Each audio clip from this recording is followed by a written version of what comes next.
Hi everyone, Allan Knight here with another Night Talk interview for the Zen Zone Mindset Group. And today we have we always have special guests, but she's particularly special. And one reason, Octavia Brooks, which is her, we'll find out about that name in a minute. One of the reasons that she's a fascinating interview is she happens to live in Mexico, and we'll have to ask her about that. So Octavia, welcome to Night Talk. Thank you. So happy to be here. Thank you so much. So we're going to start off, obviously, with your name. Now, is the name Octavia always been your name, or did you change it at some point? Oh my gosh, you're diving right into my secrets, Allan. Yes. So we don't waste time here in 19. No, I had a different name until my early 30s. And the way I came up with the name Octavia, I was actually in a pagan group called a coven with several other women, and we did a lot of spiritual practicing with the full moons and the new moons, and we all had spiritual names. So we would have our mundane, muggle, real, outer world names, and then as soon as we cast the circle and we started our ritual, we called in our higher selves, and my higher self had the name Octavia. And I got to a point in my life where I felt like I had kind of graduated, and I decided to take Octavia out into the real world, and I legally changed my first and last names at that point. Wow. Now, are we allowed to ask you what your other name was before that or not? I'll share it with the group. I don't usually share it, but and it kind of still fits me. But Octavia is a better fit for me now. So did you tell, because I missed what you said, did you actually tell us your name? Yeah, Ellie. Oh, Ellie, so E-L-I. Mm-hmm. Oh, okay, interesting. So I'm going to ask you a question that I didn't expect to ask you, but I'm going to ask it anyway. I hope you don't mind. It is, I consider myself to be, being a former Zen monk, I consider myself to be somewhat spiritual. And I've learned over the years that it's good to combine the spiritual with the material and not become overly spiritual, because you can get overly spiritual and negate a lot of wonderful things related to who we are as a human being, physically, personality-wise, or whatever. Now, you hesitated to say your name, but wouldn't you want to also embrace the Ellie name too? Like Octavia Ellie Brooks? Why would you want to eliminate that name if it's a beautiful name and it embraces all of who you are? That's a really interesting question. The reason I hesitate about that is because I think it calls in an older part of myself that I feel like I've outgrown to some extent. Okay. And so that's why I don't use that name. And you're absolutely right. We owe it to ourselves to embrace all of who we are. That's actually one of my main philosophies, is even those parts of ourselves that we don't really like that much, we've got to love on those anyway. Right. And the way I see it, if I look back at my past, I can see Allan reminds me of some of the insecurities and fears and the negativity that I remember. But Allan has also become a developed man, I'd like to believe. So I'm embracing that. So I would just say I love the Ellie part as well. But anyway, I thought you have a good answer, so that's okay. Yeah, I do love my inner Ellie. So tell us more about where you're from. Like, I know you've lived in Mexico for how many years? Is it 10 or more than that? No, about almost 4 years now. 4 years. And you're originally from where in the United States? Well, California and Oregon. I consider Oregon my home base, and then Austin, Texas as well. Okay. What led you to move down to Mexico? I mean, that's a big decision to move from country to country. Especially by myself. Yeah, a lot of people don't realize I moved down here without family or friends or anything. Wow. It was, well, it just came from a time, every time I came to visit Mexico, I just felt at home, and I felt my body relax, and my body was asking me, like, where have you been keeping me all my life? And I also had a lifelong, like, urge, impulse, need to learn Spanish. I don't even know where it came from, but I've been studying Spanish almost my whole life. And I wasn't really getting very far in, being surrounded by English speakers all the time. So I knew I needed to move someplace and immerse myself in the language. And hablo español en un momento. So I have learned how to speak it here because, especially in Guadalajara, there aren't as many bilingual people. It's not as pervasive as it was. I started in Puerto Vallarta. So what would you say are three things, not that you have to compare it all the time, but if you were to choose three things about Mexico that you like more than, let's say, when you lived in the United States, what would those three things be? Yeah.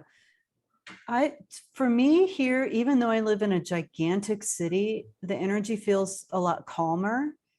And it could just be, so the energy is calmer. That's one thing. I already mentioned that I feel so connected to the land. I really love the people and the culture here. There's two main things I'd love to say about that. One is, as a student of personal development, a student of spirituality, I've come to understand at early childhood, the 0 to 5 is really incredibly impactful.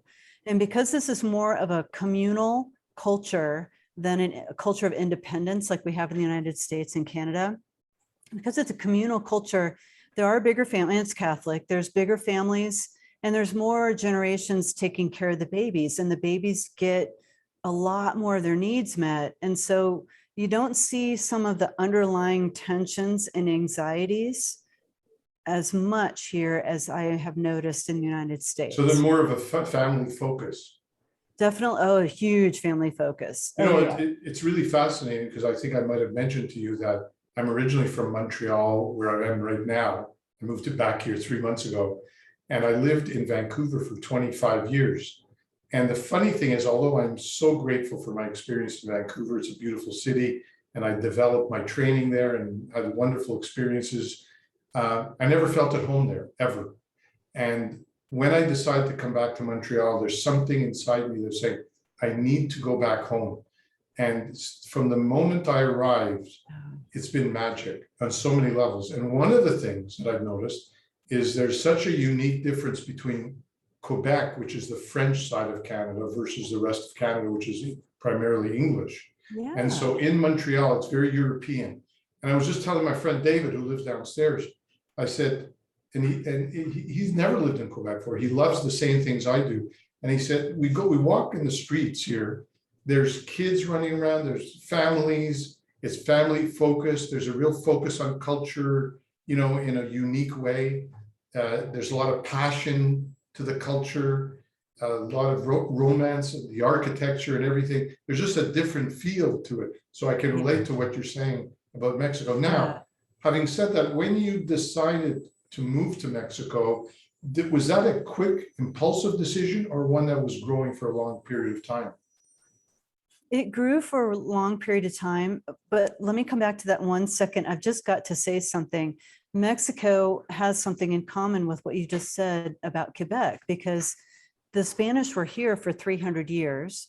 There is a very European feel, especially in the architecture here as well.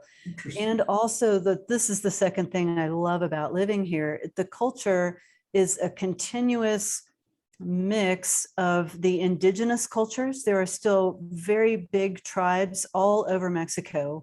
One of the few places in the world where the tribes still have their culture, and they're celebrated in modern day events. So I love that continuity of culture. The cities here, I think Guadalajara is 550 years old or something like that. I mean, we just don't have places that old in the United States. So it reminds me a lot of Europe. By the way, before we go on, I'll just mention, you might not be aware of it, but whoever's in your kitchen there's a lot of noise, not a lot, but noise coming from there. So I don't know if you can have them be quiet, but if you can't, that's okay. It's a shade that I can go do something with the shade if you would like me to. Is that okay? You know what? We're real here. We're real here. We have nothing to hide. We're having a wonderful conversation with Octavia Brooks. And I didn't know where this conversation was going to go, but it's going down a really interesting path. And she's now back, and they're going to continue this lovely interview that we're having. Thank you so much. Oh, that was good. Where were we? I'm just testing your listening skills. Yeah. No, you were asking me, did I prepare to come to Mexico for a long time? Correct. I did have the yearning to move here for a long time. And I was kind of, well, I was scared. I mean, I'm a white chick, and I didn't, you hear stuff about the security levels in Mexico. And so I was waiting for an opportunity, and an opportunity came. There's a gentleman who was planning on moving from Canada to Puerto Vallarta because he's gay, and he liked to go back and forth all the time. There's a big gay culture in Puerto Vallarta. So we decided to get a duplex together, and that's what brought me to Mexico. I felt safe. Fantastic. Finally. That's wonderful. I mean, we could go on and on about Mexico, et cetera, but we'll leave that for another time, but it's fascinating.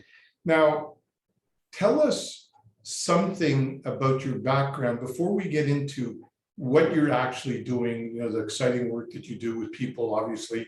Tell us a few things without going into minute detail of your background experience, of your personal background that might have contributed to some kind of growth or learning or challenge or obstacle that you overcame that eventually led you to become the person you are today.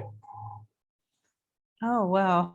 What a Is that too big a question? No, it's a cool question. It's just one of those things. Can I like pick and match? Do whatever you need to mix and match. Mix and match. Let's see. I want to drop the hint that I grew up, like many entrepreneurs, I grew up in a family that wasn't very functional. So I had a narcissistic father, and then my mom was very distracted by, all of the gaslighting and stuff. So, and I was an only child, and that formed me a lot and helped me understand people a lot better. And it informs the services I provide now. I also had a stint about 12 years in corporate. So I really do love business. And the way I started on my spiritual path was I actually started seeing a therapist after a breakup. I was in my 20s or something like that. It turned out she was a big old pagan priestess. And some people might know her. She's Anna Dea Judith. She's like a pretty famous chakra teacher now online. So she was my first therapist, and that's how I got into paganism. And I love the fact that with paganism, there's this start and a stop. You release something that you didn't like, and you receive something that you want to bring into your life. And it's all done in a ceremonial format, oftentimes with lots of garb and costumes. And to the subconscious mind, to our mind, that is really meaningful. So through many years of ceremony, that was my first exposure to transformational change, was through those pagan ceremonies. So that's a little factoid for you that informs the work I do today as well. What about personal challenges? Were you faced, not that we need to if you don't have any, but did you? Who, me? Why would I ever have a personal challenge? I'm perfect. Well, that's obvious, right? But if you were to choose one thing about your earlier background that you could say this was just so that people in the audience could really relate to what maybe they're going through. Like not everyone even knows what paganism is or whatever, or ceremony. Right. Okay. But I'm trying to find something in your life that you experienced as a human being that was quite transformational at that time. Yeah. I recognize, let's see here, I'm going to pick out some things. I really feel like the relationships I've had have been the biggest teachers for me. And, it's true that we marry our parents, we get together with our parents sort of accidentally. And so that's really where I started learning about myself and what I had experienced. Because like many people, I thought I had an idyllic childhood. And then when I looked at why am I bringing these kind of people into my life, I had to ask myself those questions. who am I that I'm attracting these kind of people? And it led to a really deep inquiry inside myself, and all the thoughts that I had and the emotions that came up during those relationships really guided me back home in a lot of ways. Can you say what you're talking about, toxic or dysfunctional relationships? Yeah. And could you identify what you mean by that? Was the person controlling? Was the person not able to listen? What For do you me, mean by the pattern that I've experienced over and over again is like a type of absenteeism. And not really very interested in what I might need. So it wasn't these relationships were not very mutual. I was doing so much more of the work to make the relationship happen, to Right. attempt to get my needs met. And my partner was a lot more about what they wanted to do. And, So it wasn't a truly reciprocal give and take. was not And a it sounded mutual- like it lacked emotional intimacy. Yeah, it was like the intimacy started at first, but then it wasn't maintained at all. In one of my relationships, for example, my boyfriend would say hi and then like dive downstairs into his man cave. And the only way I got to hang out with him is by watching him play video games. And I'm like, this is not a relationship. And I just got so sad. I mean, other people may have experienced a loneliness while they're in a relationship. It's so miserable. So when you I'm assuming at some point in your life, you decided enough is enough. I don't want any more of these relationships.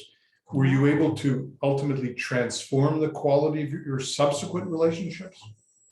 It has been a long personal development path for me. And I would say I needed to become, it's almost like I needed more personal dignity.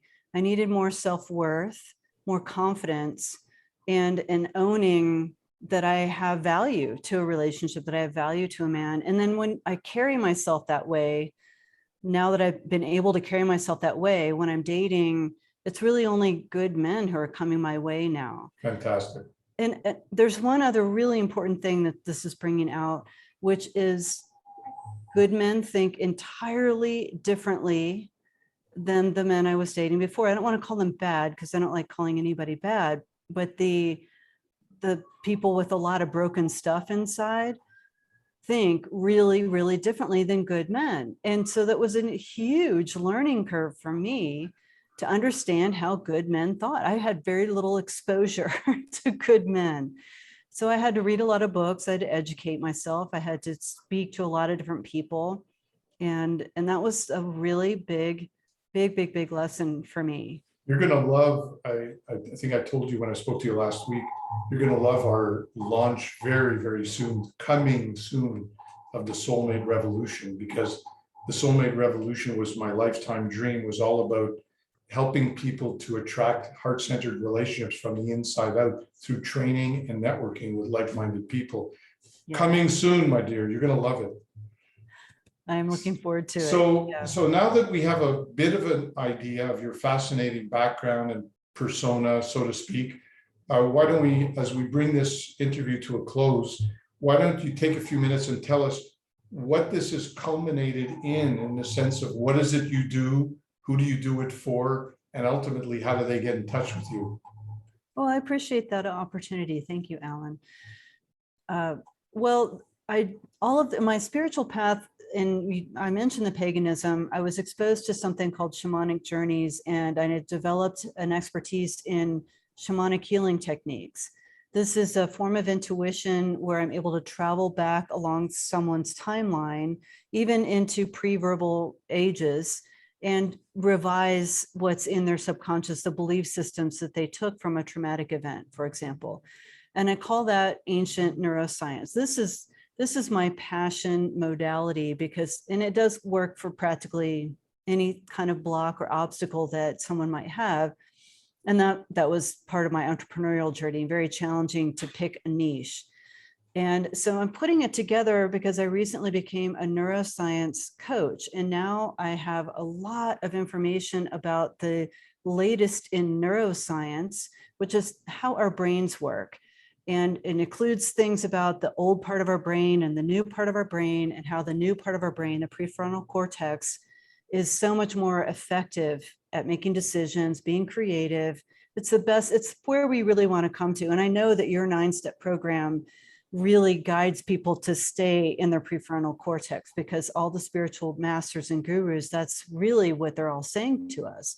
When I put these two things together for people, I primarily work with entrepreneurs, and I primarily help people resolve relationship issues that are impacting their business tremendously, which, and I ask, or I'm allow people to catalyze those relationship issues into influential leadership. So it has to do with bringing ourselves back into the room from dissociated times, and then using our prefrontal cortex to make better decisions and understand the dynamics in our relationships so that they support our entrepreneurship and they support our business success instead of taking away from it and holding us back from our purpose and our mission in life. So that's my passion. That's wonderful. Do you teach entrepreneurs and the corporate world too, or is it primarily entrepreneurs? You know, I had my time in the corporate world, so I haven't really gone back to revisit that. I've been encouraged a few times to go into that realm. And I would find it really interesting to design something for the corporate world, but it's right now it's one-on-one. And I know in the near future, I'll be doing this in a group format as well. So before we go, give me 3 ways let's focus on the audience and what they're going to get out of it. If they work with you, not so much what you do, but what are the results going to be? What are 3 main things that people are going to get out of working with you? Well, I think most people feel calm. They get really, really calm, really, really quick. So a lot of lifetime anxiety and depressive tendencies, or maybe addictive tendencies, those really start to calm down because they're running from our feelings. And another thing that they will get is the ability to interact in their relationship in a much more positive and healthy manner that brings the relationship into a higher octave so they can achieve the happiness and find the support at home. And then the third thing that they will get is an increase in their productivity levels. And I like to say, for the entrepreneurs that are feeling a tug of war between their business and their relationship, this is how you get enough time back from your day to have a really happy relationship when you come home. So those are the 3 main things that I love to promise to my entrepreneurs. Wow, very clear, very wonderful results. How do people get in touch with you? This is, you can find me on Facebook, and I'll go ahead and, well, people here on Facebook will have my link. OctaviaBrooks.com is my website. Okay. And I'm open to speaking with anybody for a 20-minute chat, a 20-minute consult. So that's available on my website. To see if there's a fit. Yeah, to see if there's a fit. Wonderful. If you don't mind, just drop your web address into Messenger, and when I upload the video, I'll make sure that people see it. So I want to, first of all, thank you so much. It's been fascinating. We'll have to do it again. I mean, there's so many things we could have gotten into, and we will in the future. Thank you so much. It's been fascinating. Thank you so much, Allan. You have a fantastic day. Wonderful. Thank you so much.